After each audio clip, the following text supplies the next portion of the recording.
has got this bushy tail, and this is what I'm going to demo you now. The foxtail is posable, so you can bend him into any kind of position, and I will show you how to do this right this minute. So to make the foxtail, this bendy foxtail here, there he is, you need, from your maker's box, you will need your wire, that's that one here. You will need white and the fox rust brown New Zealand merino wool, and you will also need an extra strong thread which comes in the box. The things that are not coming in the box are the sewing needle, and you need a bit of cardboard as well, and you need some scissors to cut the cardboard into shape, and later to cut the wool open as well. So the instructions tell you exactly the size of the cardboard box, which is in fact 3 by 10 centimeters. So if you don't know what 3 by 10 centimeters are, use the tape measure on the left hand side of each of the instruction sets. And what I've used here is from a parcel box. So it's not as solid as a cardboard. I would prefer you didn't use cardboard. Use a cereal package, that kind of thickness of card. And I'm measuring now 10 centimeters this way, and then it is 3 centimeter the other way. So here we go. And just going to cut that now. So I've got a little strip here that looks like that. If it's a millimeter wider on one end or the other, it really doesn't matter. And now I'm going to the last page of my instructions, because on there I have got the actual shape of it.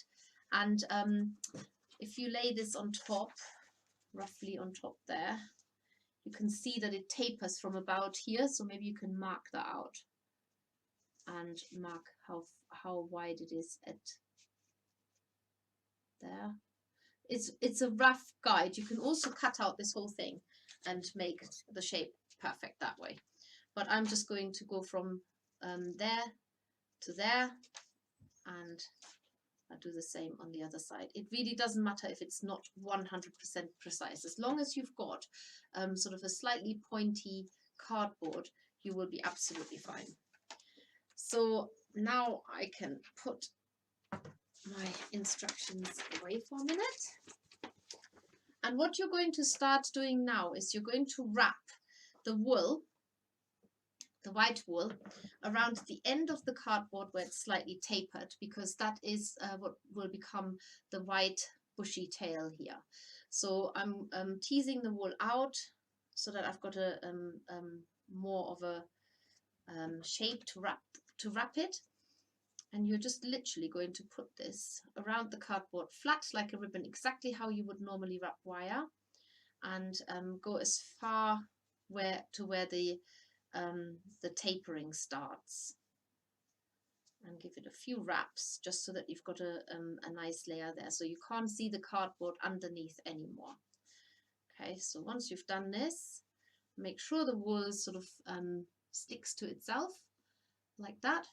And then you're going to continue wrapping the cardboard with the fox rust brown wool. Again, I'm teasing the wool out so that I've got a thinner layer. The more wraps you can get over it, the better, rather than making it just one wrap, but really fat.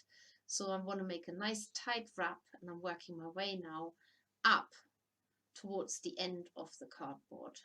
So this is basically what you're doing with this wool. Again, I'm just letting the fiber sort of grip into themselves, and then I'll continue up this tail. I just realized that normally I look at in all the boxes first and then I do the technical bit, but you've got it here in the middle this time. Let's change things up. Go round and round, and then continue this with the remaining wool. It tells you in the instructions exactly how much wool you need to allocate for it. I'm pretty certain it does anyway. And so you're not doing too much, and just finish it off at the very end so that you have actually wrapped the wool all the way to the very end here. And I'm just going to double check what it actually says in the instructions, because you will have that. And I'm already doing things wrong. Oh, I can't believe it. So basically what I've done here is I've wrapped the wool just with a rust fox brown. The technique is exactly the same, but when you do this at home, you're meant to add a little bit of the dark black brown black in there, which I haven't done, but the technique is the same, in that you're wrapping it. If you're mixing wool into it, you need to tease the fibers and mix them together. We have got another useful video for this, so you're not going to be left on your own if you've never done this.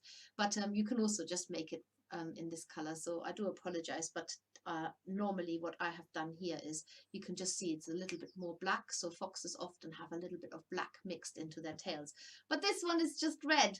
So here we go. Right, so what you're doing next is you are now going to have to fasten this wire into the center of the tail, but you're also going to have to sew across the middle. The reason being is that that will help you, that will firm up the shape so that it becomes a pom-pom. It is much easier shown than explained. So what you need to do now is you need to thread your extra strong thread and double it. So put it through your needle and then double it. You've got a long thread there, so if you feel you need to work in 2 parts, then cut it in half. And I'm going to put a knot on the back here. So it's doubled up the thread, and now you've got to secure this thread at the end of the white flush here. And the best way to do that is, because you've got a loop, you've tied a knot into it, is to actually go through that loop at the end. And that will definitely, can only see it there, that will definitely secure your thread. So now it's solid, because you have actually sewn it into the cardboard and into the wool. Now you're going to do back stitches, and back stitches is basically where you go into your shape and then you go back half a stitch. So this is what you do: you go back half a stitch on yourself and then forward a whole stitch. And when I say sort of a whole stitch, it's probably about 0.5 centimeters, so half a centimeter, and then you go back half a stitch. So you're always, it's almost like going a step forward and then half a step back, which means that you're going, when you're going back, you're going into the stitch that you made before. So you're making a very neat line of stitching, and all you're doing just with a white flash, you're just doing this into the cardboard for now until you get to the brown bit here. If you need to find out what a back stitch is, then definitely look it up and maybe Google it, because it's really important that you get a stitch that is really close together. It looks a bit messy from the other side, but that's exactly what it's meant to look like. When you get to the end of the white, and this is where it becomes important, you're now going to fold your wire in half.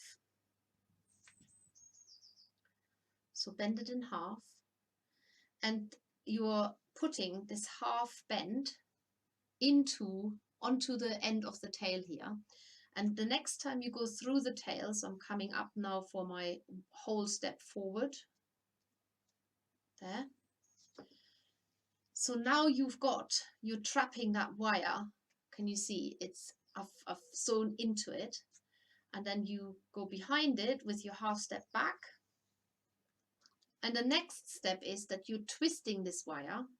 Just give it one twist. And then the next step, the next time you come back, is that you're going into the twisted wire, so in front of that twist again. So that, and then going the half step back, you're going back into the same loop you went in before. So what you're doing is you're taking this wire with you all across. So the next thing is you're twisting the wire again.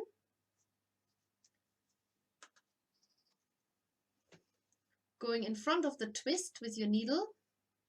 Make sure you try and do this as much in the center as possible.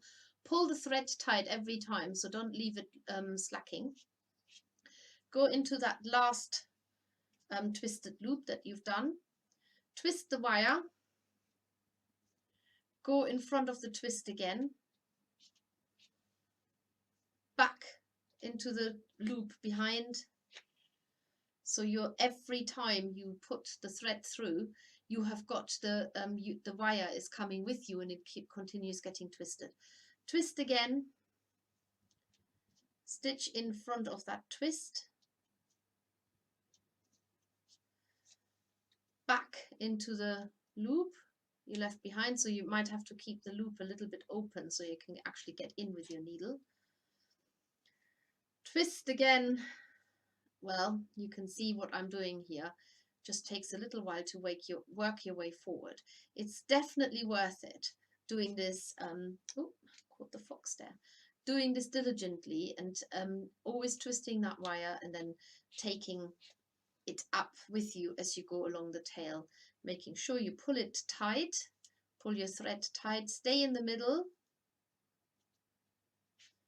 as much as you can.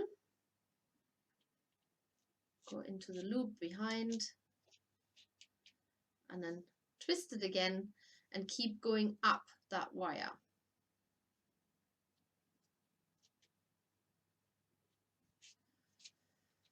Next one, into the loop behind.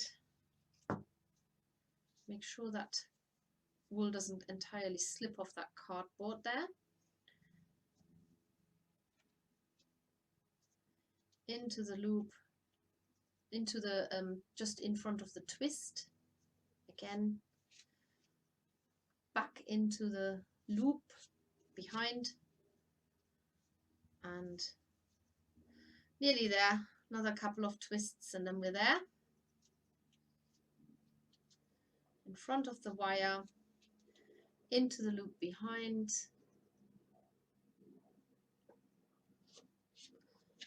like that, twisted, into the twist in front, into the loop behind, twisted, nearly there. There's the end of the cardboard. Into the loop in front, sorry, into the twist in front, into the loop behind, and I'm going to get another one in here, into the, just catching that cardboard now, and into the loop behind. Right, so what you've got now is you've got a wire that's fastened onto the tail, your stitches at the back, which look very untidy. If you've got extra thread left, it does not say this in the instructions. If you want to, you can go back every time going back into the loop. That will double secure it. If you don't catch the wire in the middle, then go next to the wire. That's also good, because what you're doing that way is you're perforating this card, and that's exactly what needs to happen. With sewing it together, you're also perforating it. So you can get rid of excess thread. This does not say this in the instructions, but you can get rid with the excess thread by just going back over your stitches again. Whether you go with a back stitch or a forward stitch, it doesn't really matter how you want to add that stitch into it. Just stay as close to your original stitching as possible, so you can get rid of any excess thread that way, and you're doubly securing your tail here. And in a minute it will become very clear why that is important. It doesn't need to look pretty. This is not to show off your neatest sewing.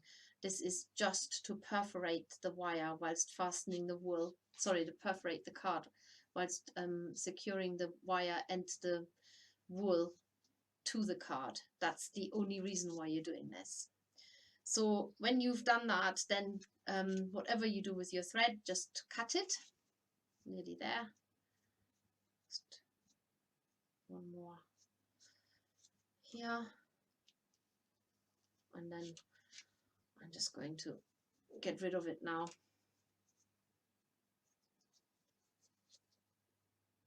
So I'm securing my thread now. And I've actually got our little sharp rainbow scissors, which I haven't used to cut the card. I'm going to use it now for the next step. If you've only got one pair of scissors, you can use it for both. So you have got a flat tail here now, very flat, with a wire that's sewn up firmly into the center, with stitching that doesn't look very neat, but it's fine. And all you're going to do now is ignore these ends of the wire. These end of the wire here, they will help you now to fasten the legs in and start building the body on the fox. So everything starts with a tail, but these wire lengths we do need to keep intact. And now you're going to find that card by cutting into the wool. This is now what will look familiar to a pom-pom, because you're going to cut along this card into the wool. You cut the wool open along the sides, all the way to the front where the tail end is. So make sure that you do cut all of it, so that the wire, the card is now exposed, and you do the same on the other side. So the wool is going nowhere because you've basically secured it really firmly in the center, and your card is now going to be exposed by cutting into the edge of the tail. There we go. So now you've got basically what you've got here now. You can see the bushy tail coming along nicely here. What you can't see at the moment is how on earth is this card going to come out. Now this is why you have perforated the card with your stitching, and you do need to pull it out. So don't be afraid to pull it. The stitch will not break because it's really strong thread, and the card, because you've perforated it with the stitching, should just break free. So you do this on one side and then you do this on the other side. And because you've taken, in fact it comes out really easily now, and because you've taken that wire with you, you now can bend that tail into any direction that you want to, because the wire is solidly running across it. I've got my end of the tail here, so I'm just going to tail of the thread, and there's my card all torn up. You can't use that again. If you have a little bit of card stuck inside, it doesn't matter as long as you can't see it. And that's basically how you make the bushy tail of the fox that will